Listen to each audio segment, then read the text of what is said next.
Hola, ¿qué tal? ¿Cómo estáis? Bienvenidos al canal Astrología para Entender y hoy os quiero hacer un vídeo sobre la próxima luna llena el día 23, el próximo jueves día 23.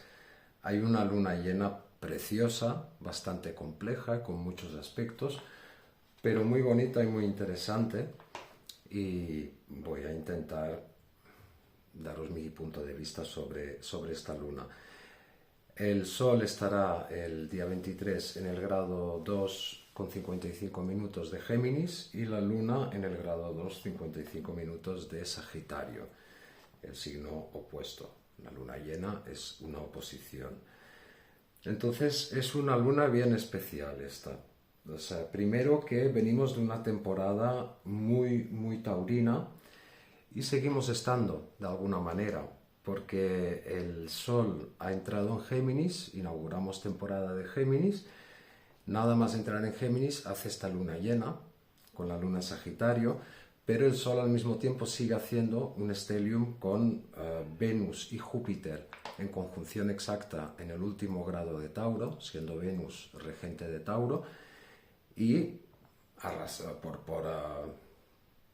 por arrastre de la energía también sigue haciendo el stellium, la conjunción con Urano en el grado 23 de Tauro. Un poco más atrás, en el grado 11, está Mercurio, pero bueno, hay muchísima energía taurina y esa energía taurina está afectando directamente esta luna llena. Ahora entraremos un poco a ver qué significa esto o qué puede significar esto. Al mismo tiempo, hay un aspecto exacto con Plutón. Plutón hace un trígono con el Sol y un sextil con la Luna. Plutón, que está en los primeros grados de Acuario, haciendo su retrogradación para volver por última vez a Capricornio. Y al mismo tiempo, este no es exacto, pero bueno, es bastante cercano también. Hay un trígono de la Luna a Neptuno y un sextil de Neptuno al Sol y a Júpiter, Venus. Todos están implicados ahí. Marte también tiene un rol, también juega un rol ahí. Los nodos, vamos a ver si podemos desmenuzar un poco esto. Géminis, Sagitario. Es el eje de la cognición, el eje del conocimiento. Normalmente se asocia a Géminis con la energía del alumno, a Sagitario con la energía del maestro. Géminis es el conocimiento cotidiano, el conocimiento inmediato que tenemos de las cosas. Sagitario es el conocimiento superior ligado a la filosofía, a las religiones. De alguna manera Géminis son las pequeñas verdades del día a día y Sagitario es la gran verdad. O sea, busca una verdad acerca del mundo. Y Géminis busca las pequeñas verdades. En ese sentido es interesante porque el Sol está en Géminis, la Luna está en Sagitario y Júpiter, que es regente de Sagitario, va a entrar 2 días después a Géminis también y inaugura un año de Júpiter en Géminis. Haré un vídeo sobre este tema, aún a riesgo de repetirme en algunas cosas, pero el hecho de que Júpiter entre en Géminis, el hecho de que Júpiter cambie de signo es uno de los grandes eventos astrológicos. Júpiter suele cambiar de signo, suele estar un año en un signo, un año y días. O sea, esto varía un poco en función del signo. Va a estar un año en Géminis. Entonces el regente de Sagitario está en Géminis, está en el signo opuesto. El día después de la luna llena, Venus entra en Géminis, el día 24, y el día 25 Júpiter entra en Géminis. O sea que hay mucha intensidad, pasamos de una energía muy taurina. Esta luna llena todavía es muy taurina, aunque esté en Géminis, Sagitario. En los días posteriores a la luna llena ya entramos de lleno en la energía geminiana, que es una energía joven, vital, inquieta, curiosa. Es una energía exploradora, porque así como Sagitario busca una verdad superior, Géminis no busca ni lo superior ni profundizar en las cosas, sino que busca explorar la superficie. Y de la misma manera que Sagitario es un signo muy moral y por eso busca una verdad que se imponga, Géminis es amoral, que no quiere decir inmoral. No es lo mismo amoral que inmoral. En lo amoral no hay intención, en lo inmoral sí que hay una intención. Entonces Géminis es amoral en el sentido de que no juzga el conocimiento. Es muy mercurial en este sentido, el regente es Mercurio, y no juzga el conocimiento, explora y cuando encuentra algo dice, y lo contrario, podría ser también, y se va bifurcando esa exploración en superficie del conocimiento. Es como el bebé cuando empieza a tocarlo todo, se lo lleva a la boca y lo toca todo para explorar su entorno, ¿no? Empieza a entrar en contacto con el mundo y tampoco tiene un juicio sobre aquello que está explorando. Entonces es esa energía muy, muy viva, muy de exploración, de las pequeñas verdades del conocimiento inmediato que tenemos sobre el mundo. Entonces, ¿qué quiere decir? Que esta luna llena todavía tiene un factor taurino muy grande. Bueno, entre que Géminis es un signo explorador y explora en extensión, lo quiere explorar todo, por esa curiosidad innata que tiene, y por ese conocimiento inmediato que tiene de las cosas, es un signo que le gusta lo sencillo. O sea, no quiere profundizar. Le gusta lo sencillo, pero multiplicado. O sea, le gusta la cantidad en ese sentido. Tauro también es un signo de lo sencillo, pero de lo sensorial, de la pausa, de los sentidos, pero es un signo que le gusta lo sencillo. O sea, tampoco es un signo que quiera profundizar, es un signo que quiere estar bien y que quiere comer bien y que quiere estar en la naturaleza y escuchar los pajaritos y mirar las flores. O sea, es un signo de los sentidos, pero también de la sencillez. La diferencia entre Tauro y Géminis es que Géminis es mucho más activo y Tauro le gusta la pausa. Pero esa memoria de lo sencillo que trae ese sol al principio de Géminis, me recuerda mucho un librito muy, muy bonito que de hecho, o sea, siempre lo aconsejo. O sea, cuando me dicen libros sobre astrología, a mí me gusta más recomendar libros de fuera del campo de astrología, pero que nos pueden aportar muchísimo a nivel de reflexión, ¿no? Entonces yo recomiendo mucho un libro de Masanobu Fukuoka. Es un librito pequeñito, es un texto corto, se lee en una tarde, que se llama La revolución de una brizna de paja.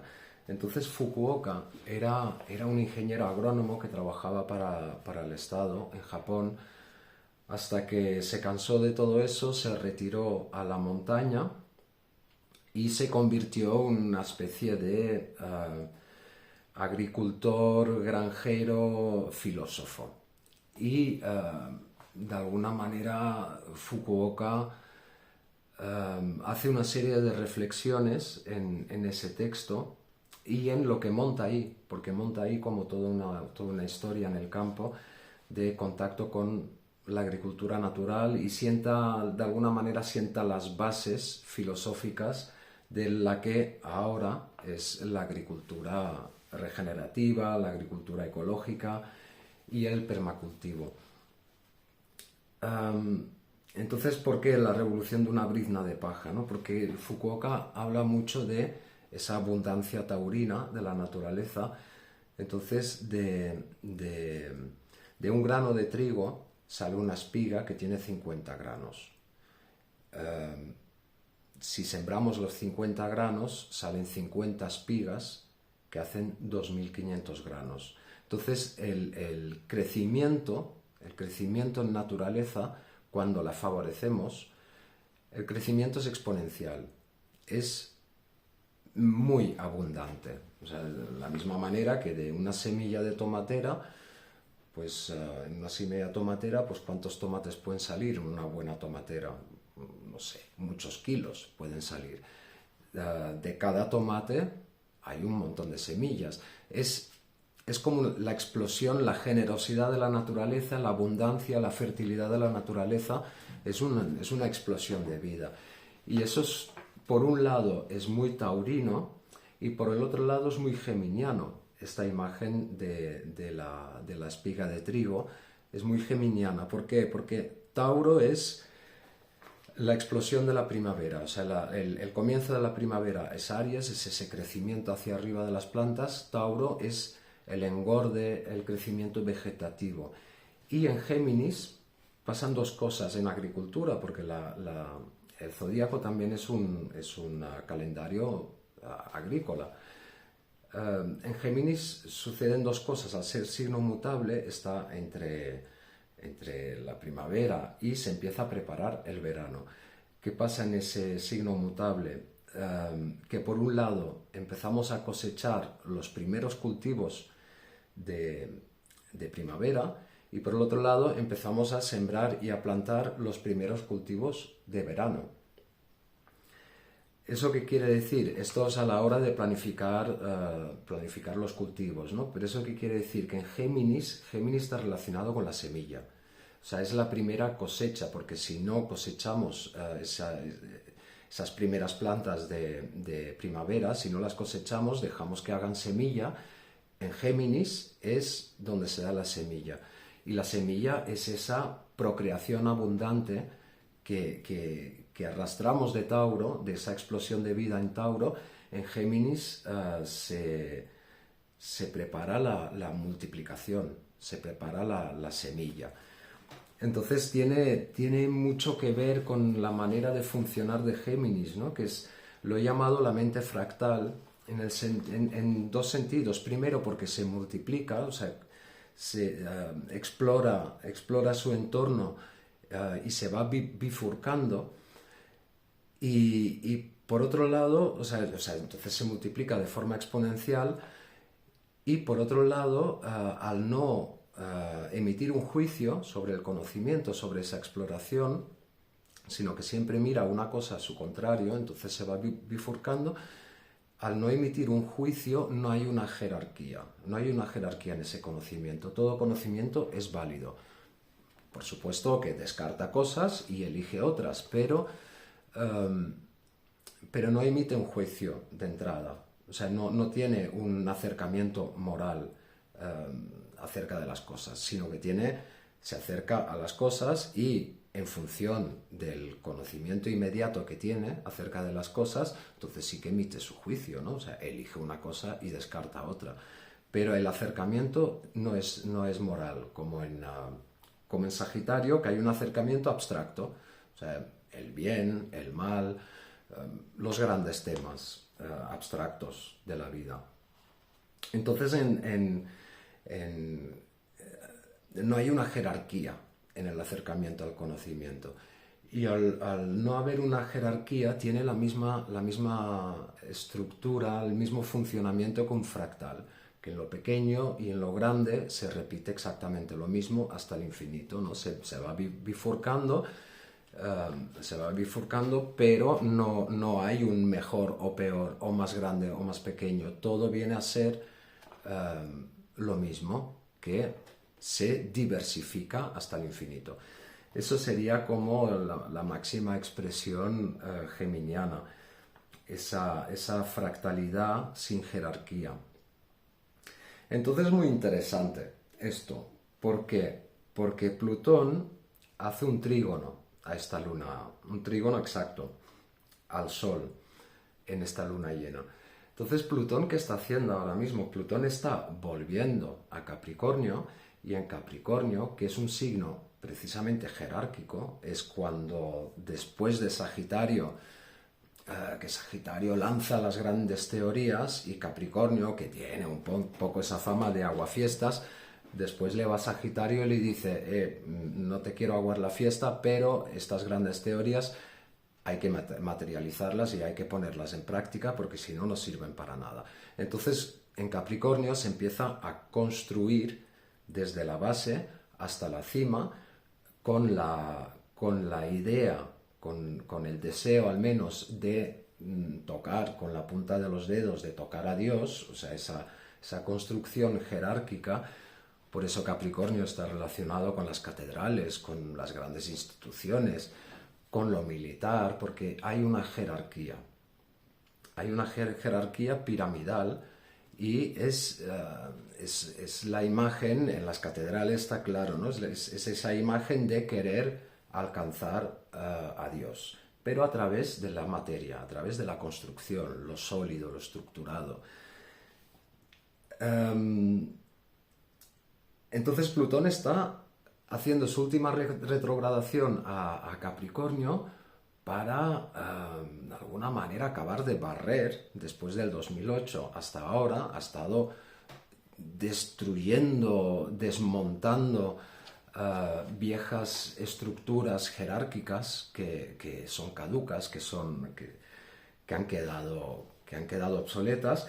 Entonces, Plutón está volviendo a Capricornio para acabar de hacer este último barrido.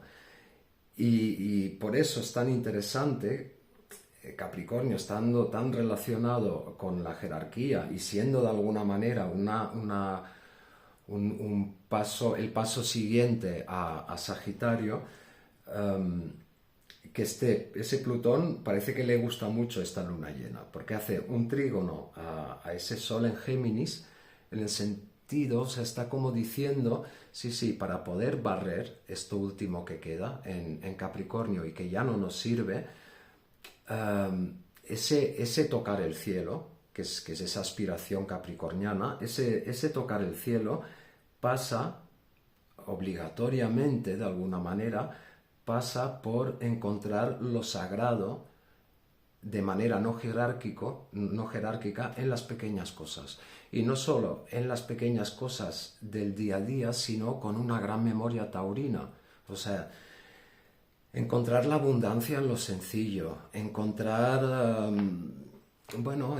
lo sagrado en una flor. No tiene por qué ser una gran teoría sobre lo sagrado, no, es que en lo sencillo está lo sagrado, ¿no? Y hace un sextil, ese mismo Plutón hace un sextil a la Luna, y es interesante porque el sextil siempre, así como el trígono es fluidez, es armonía pura, en el sextil hay que poner voluntad y se asocia mucho más con el aprendizaje. Entonces, de alguna manera, hay un aprendizaje, en este caso, por parte de la energía del maestro, que está en Sagitario. O sea, el maestro tiene que aprender de lo sencillo y el alumno se vuelve maestro. O sea, lo sencillo se vuelve sagrado y se vuelve... O sea, de alguna manera se rompe la jerarquía. Se rompe la jerarquía, pero no para que se imponga nadie. O sea, eso es una cuestión sagitariana y una cuestión capricorniana. Géminis no se quiere imponer, pero disuelve a base de fractal, a base de fractalidad, a base de multiplicación, a base de abundancia, disuelve esas grandes teorías que de alguna manera también nos está invitando a que hagamos caso a nuestro propio pensamiento, a nuestro propio conocimiento sobre lo cotidiano, sobre lo inmediato. O sea, y eso tiene mucho que ver con un Aries muy empoderado que ya ha pasado por el nodo norte en Aries, con un Marte, muy empoderado que ya ha pasado por el nodo norte en Aries, se está dirigiendo hacia Quirón, está como con un pie y medio en el nodo norte ya. Ese medio pie que falta es cuando pase por Quirón, que Quirón ha sido muy protagonista con el eclipse y todo esto. Pero ese nodo norte en Aries de alguna manera nos está diciendo, oye, empodérate, o sea, confía en tu propia fuerza de vida. Y confiar en tu propia fuerza de vida también es confía en tu propio conocimiento acerca de la vida. Es válido, es válido. Y lo sencillo puede ser muy profundo también. Ahí, bueno, paso de esta fractalidad, pero esa sencillez, ese conocimiento en superficie de lo cotidiano de Géminis, me ha hecho pensar en otra referencia, de la cultura japonesa, que son los haikus, los poemas japoneses, estos poemas muy cortitos y muy sencillos, porque tienen mucho que ver. El haiku, el poeta que escribe un haiku nunca habla de sus emociones, así como la poesía occidental habla de lo emocional o de lo intelectual. El haiku, el poeta japonés, no habla de sus emociones, hace una descripción de un hecho en la naturaleza, unos pétalos del cerezo que caen, y ni siquiera las elabora mucho a nivel literario, sino que su objetivo es describirlo de la manera más directa y más desnuda posible, o sea, captar ese hecho. Y no hay más en la poesía del haiku. ¿Y por qué es importante esto en la poesía japonesa? Porque o sea, en Japón hay una tradición ya de budismo zen que va en esa dirección también, aunque la poesía es anterior. El budismo entró en una determinada época en Japón, pero ya hay registros de poesía japonesa antes. Entonces, cuando el budismo entra en Japón, la cultura japonesa lo adapta y nace el budismo zen. Pero bueno, claro, el budismo zen es consecuencia de la cultura japonesa, ¿no? ¿Por qué es importante? Porque para la cultura japonesa lo sagrado está en la superficie de las cosas. Lo sagrado no está en algo que está escondido. No, lo sagrado está en ese pétalo que cae. Os voy a leer, son muy cortitos, ¿eh? Os voy a poner un ejemplo aquí. En la ensenada se oye un eco.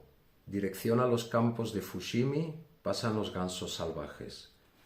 Y ya está. Entonces, el autor del libro, que es Vicente Aya, es un estudioso de los haikus, dice, o sea, ¿qué hay en este poema? ¿Qué está diciendo? Dice, pues sencilla y llanamente, que había pasado una bandada de gansos y se oían sus voces. No hay más. Y ese no hay más es muy importante en la poesía japonesa porque está cargado de significado. No le ponen emoción, no, porque lo sagrado está en poder describir de manera desnuda ese hecho.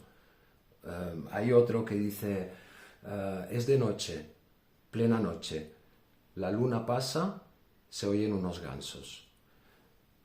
Ya está.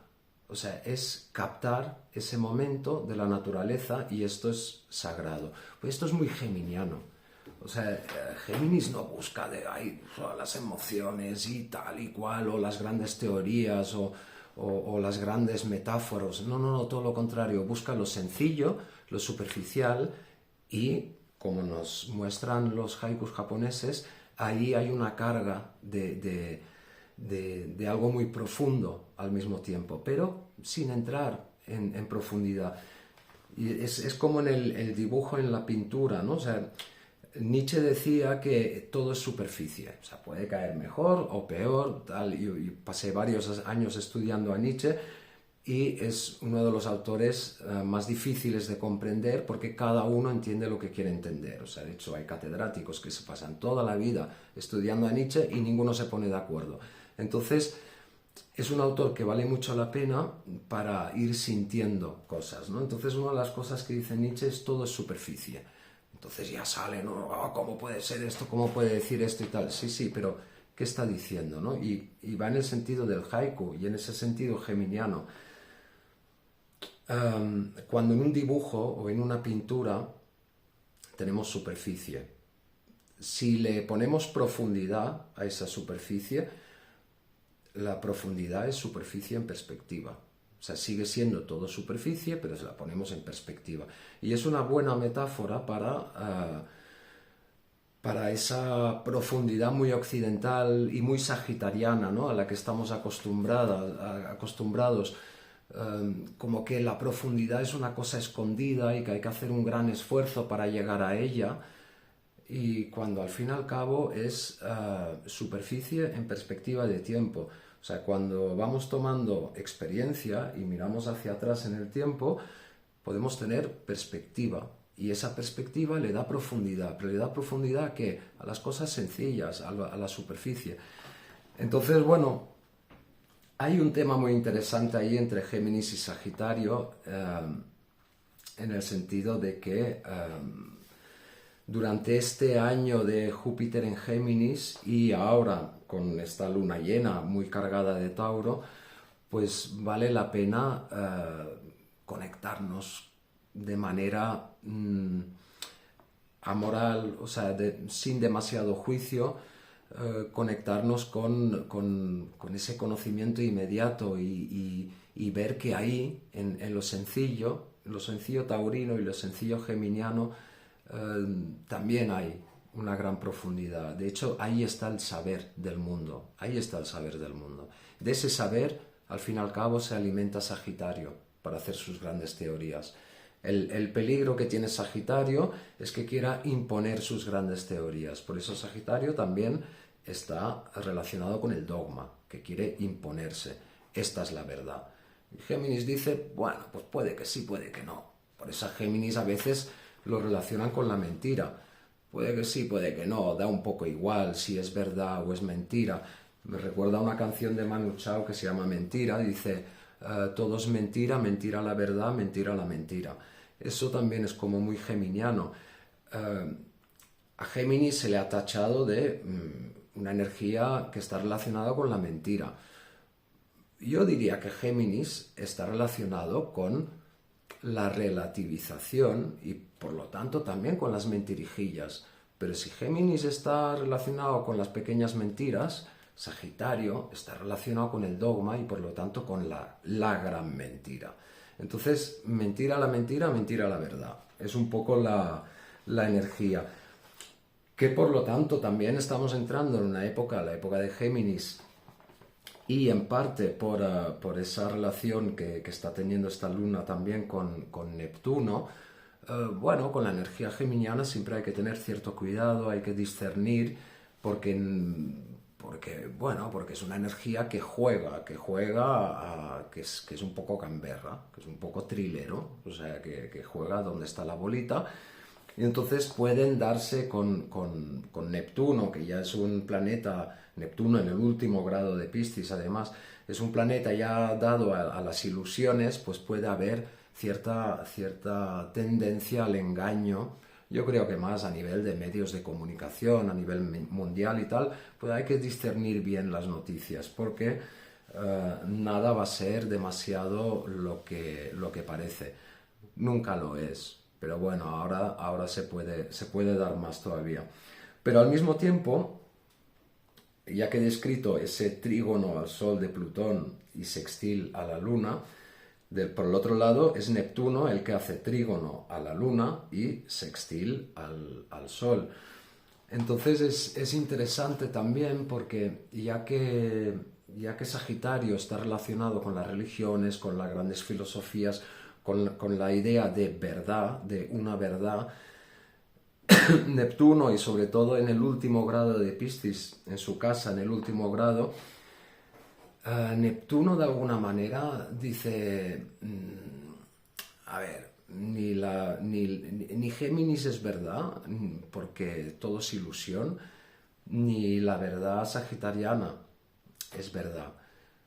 Neptuno en Piscis es la verdad que hay más allá de la ilusión que vivimos. O sea, es una verdad que no está a nuestro alcance, pero al fin y al cabo es más verdad que que el mundo de Saturno en el que vivimos, ¿no? De límites. Entonces Neptuno, que es ese orden que está más allá del caos, ese orden superior que no conseguimos entender del todo, en ese grado anarético, ese grado condensado a final de su propia casa en Piscis,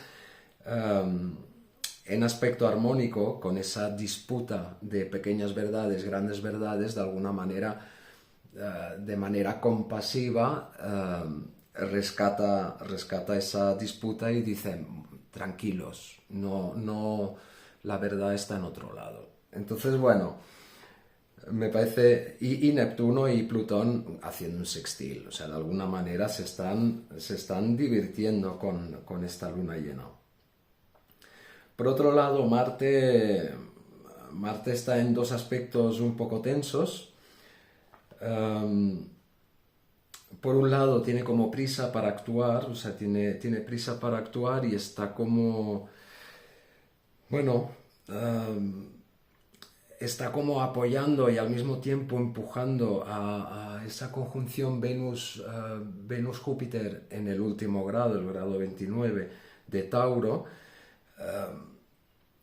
porque esa Venus está tiene el amor propio como sanado, o sea, está muy revalorizada esta Venus, son los dos benéficos, Venus y Júpiter juntos, pequeño benéfico, gran benéfico, en el último grado de Tauro, siendo Venus regente de Tauro, una posición muy bonita de amor propio, o sea, de conexión con esa conexión con el cuerpo, con el mundo, con la tierra y con la valoración que hacemos de las cosas, ¿no? Entonces hay como una renovación de esta Venus y Marte que dice, venga, vamos a actuar, pero Venus todavía está en Tauro y Marte la está empujando, porque es un Marte en Aries muy nervioso, que quiere ir a por todas. Entonces habrá que tener, el día después de la luna llena, habrá que tener un punto de cuidado, porque Venus entra en Géminis